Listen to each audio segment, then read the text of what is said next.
Here at Electrifying, we get a lot of requests from people who want advice on which electric car to buy, and we're happy to help. And I've just got one which is quite interesting and timely, really. It says, "Dear Electrifying, I wonder if you can help me. What I really want is an electric car without a back window. I've been looking for ages, but they all have that pesky piece of glass over the boot area. Can you suggest a car for me?" And that's from a Mr. Polestar CEO. Well, Paul, today is your lucky day, because this is the Polestar CEO, and there's no back window. I should probably give you a bit of background at this point. You see, originally I went to Spain to drive the Polestar CEO, and that's where you'll see some of the footage from this. But I came away a little underwhelmed with the car. So Polestar have invited me back to sunny Oxfordshire to have another go in it when they've had a tweak of the software. As an added bonus, they've also brought the rear-wheel drive version, which is the cheapest. It's £59,990. So let's see if it's any better. The Polestar 4 might need a bit of explanation. It's actually smaller than the Polestar 3 at 4.84 metres long, and it costs a tenner under £60,000. That means you're likely to be considering rivals like the Porsche Macan, the new Audi Q6 e-tron, BMW iX3 or Mercedes EQC alongside this. From the front it looks lower than those rivals. Some quick highlights for me? Well, these split headlamps are pretty nifty and the badge is illuminated from behind. It looks pretty cool. On the side you've got these bits of cladding which make it look a bit more butch and sort of halfway between an SUV and a big hatchback, I suppose. Then we get to the rear, which is where things get more interesting, especially for you, Mr. Star, as it has no window. One of the most talked about bits of technology on this Polestar is this rear view mirror. I mean, why has it got a rear view mirror? Because there's no back window. Well, in this mode I can keep an eye on the kids in the back if I want to, and then flip it on that and it becomes a high resolution 2.5 megapixel camera, which shows me a much wider view of what's behind me than you'd get with a conventional mirror. However, it's all two-dimensional, so it's a bit flat and you have to refocus when you're looking down the road. It does take some getting used to, and I'm not sure I'm a fan. I'd like the choice of both. One of Polestar's trademarks is all the environmental materials in here and some really interesting designs. I mean, this colour is perhaps a question of taste. It looks a bit like my grand's bathroom, but this material here has been inspired by trainers and the like. It's a kind of mesh made of recycled fishing nets. Driving position's great. I mean, this is meant to be an SUV and you're not sat quite as high as you might expect in something like a BMW iX3. There's the screens, of course. There's this big one, which is great, works very well, uses Android as its base. Some of the buttons aren't as responsive as I'd like them to be, especially while you're driving, so you have to stab them a few times. But you get another little screen in front of you, which is a bit like a sort of stretched iPad, giving you all the essential information. Then, of course, there's a head-up display too. Now, interestingly, the head-up display has a snow setting, I suppose inspired by this car's Swedish heritage, which means the writing is in yellow, so you can see it against the white background.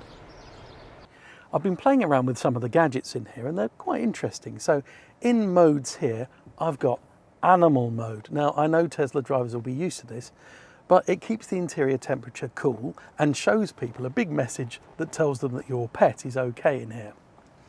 The other thing which is quite interesting is the ambient. So if I go to here, you'll see that instead of just having colours and different names for the colours, it has themes based around the planets which change the colour of the interior here.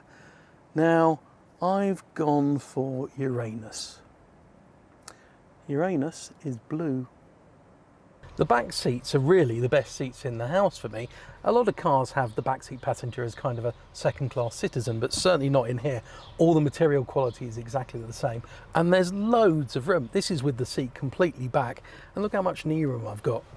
Your feet maybe are a little high because of that battery underneath, and that's perhaps slightly uncomfortable, but it's not too bad.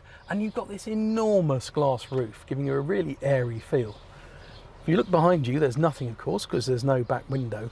And I'm not quite sure about these pillars here. It's a bit like being sat on a plane with no window next to you. But other than that, it's really light and airy and nice in here. At the back of the car, look at these cameras. There's these two here, which do something to do with parking and also that rear view mirror, of course, and another one down here. There are in total 14 cameras all around this car. And they don't all work now, but they're to prepare it for the future for autonomous driving. Now let's look at the boot. Or is it a boot? You see, this is kind of, I reckon, halfway between a hatchback and a normal saloon boot. So maybe that's a hoot. See, it's sort of slightly smaller than you'd expect for a normal hatchback. The space in here, well, it's quite shallow. There's this board which you can place up there if you want to hide your laptop under there. There's also this quite deep trench here, which you could probably get a carry-on bag in. The seats also fold flat. Now, in terms of figures, because I know some of you love those, it's 526 litres in total, which is a little bit more than the BMW iX3 and identical to the figure for an Audi Q6 e-tron.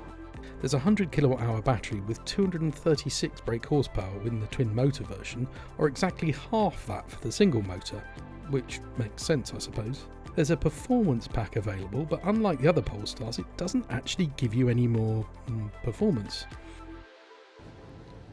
That's the version I'm driving first today. It's got the same 536 brake horsepower as the normal twin motor version.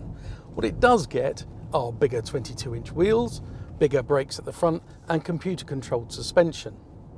Now also, unlike the 3, this doesn't have air springs, it has normal steel suspension. And that means that computer-controlled suspension and the dampers have to do more work. A lot of the rivals of this car also have air suspension, so let's see how it goes. When I drove this car in Spain, I really wasn't impressed. I just couldn't get on with it. The steering felt strange and notchy, the brakes were grabby and inconsistent, and the performance and the throttle pedal was just, well, weird too. So I'm interested to know how it copes here in the UK on British roads, now it's had the software update. As you might be able to tell, it's still quite a bumpy ride, but that's what you get when you have 22-inch wheels and wafer-thin tyres. This is on the softest of the suspension settings too. You can also have it on something called nimble or a sportier mode, but I'm not even going to try those on these broken British roads. It might not have any more power, but of course there's plenty of performance when you need it, so I'm not going to complain about that. The steering has a very direct feel and it feels quite natural too, but I'm not sure it completely suits this type of car.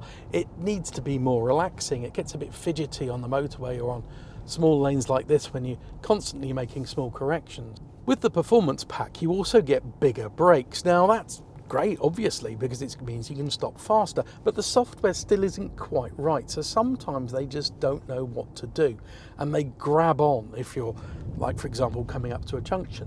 It's all a bit strange. It's not dangerous, I just think it will take some getting used to. There are different amounts of regen too, of course, but you have to go into the menu to select which one you want. There's one pedal driving. You can also choose if you want creep to go forward in traffic or if you just want it to stay stationary. If you get on a country lane like this, it feels much more fun all of a sudden. There's obviously plenty of power and those brakes make a little more sense when there's being driven hard. Also, it feels like quite a wide car. Now, I know it's left-hand drive and I'm on British roads and that's always a little trickier, but this is almost the width of a Range Rover. And that's a bit big for some of these narrow country lanes in Britain. The front motor disconnects to improve efficiency when it's not needed, but it comes back in again when you brake to capture the power, increasing the amount of regen energy you can capture. So that's the performance version. Now I'm going to try the other end of the scale, the cheapest car in the range, which has half the power, smaller wheels and no clever suspension. Let's see how it drives. This is my first time in the cheapest version, which is rear-wheel drive only. Now, as it only has the one motor, it has half the power as you'd expect, so that's 268 horsepower by my calculations. It doesn't feel slow though, it's perfectly eager on these roads and you're not going to feel as though you're holding up any traffic, certainly. It doesn't have the clever computer-controlled dampers either, but it doesn't seem to harm it. What I will say is that this is on 21-inch wheels as standard, and it doesn't ride as well as you'd expect. I was expecting a big leap up in ride comfort from the 22-inch wheeled performance version, and I'm not getting it. It's still a little bit rumbly, I suppose because those wheels are still quite big compared to rivals. You also don't get as many settings to choose from, so I can go to have creep on, so if I want it to move forward in traffic. There's some hill descent control if you're going to go off-roading. And the electronic stability control, you can choose a sports version if you feel like it. I can also choose the steering feel as well. I've got it in standard, and again it feels just like the performance version. Perhaps a little bit fidgety sometimes, but certainly a little bit less. I think overall it's a slightly sweeter drive, although obviously you're not going to be able to go as fast. For the brake regen, there are 3 settings. There's off completely, there's a low or a standard. Now in standard it's really quite dramatic. You're sort of thrown forward almost through the windscreen if you lift off. I've got it in low, and it seems to be a nice balance between the two and gives you the sort of regen you'd expect when you lift off the throttle. The smaller wheels mean the steering does feel a little sweeter, certainly around the dead ahead. You don't feel like you're trying to fight against the gyroscopic effect of those big 22-inch wheels so much.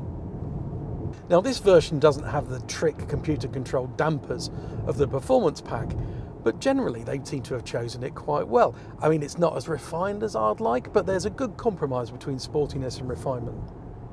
Although it's the cheapest version in the range, this particular car has the leather option, which is interesting because lots of car makers have taken leather off the options list purely because, well, they don't think it's environmental anymore. But Polestar argue that the leather that's used in its cars has come from cows that have been killed because we all like burgers, so it would go to landfill otherwise. It's an interesting idea, but the option costs £3,900, so I think those burgers that have come out of that are more Five Guys than McDonald's. The range is remarkably similar on both though, at 385 miles for the rear-wheel drive car and 367 for the dual motor. Charging is at 200 kilowatts if you can find a fast enough DC point. It might be the lack of back window that's grabbing all the headlines, but there are plenty of other things that should be grabbing your attention about the Polestar 4. I mean, it's reasonable value, it's well equipped, it's beautifully built, and there's a laughable amount of space in the back. For me, I think it's the lower level versions like this rear-wheel drive car which are the choice of the range. I think the performance still has a few too many compromises for my liking. The interesting test is when we get this against an Audi Q6 e-tron. Now, as soon as that happens, subscribe, like, and you'll know about it first.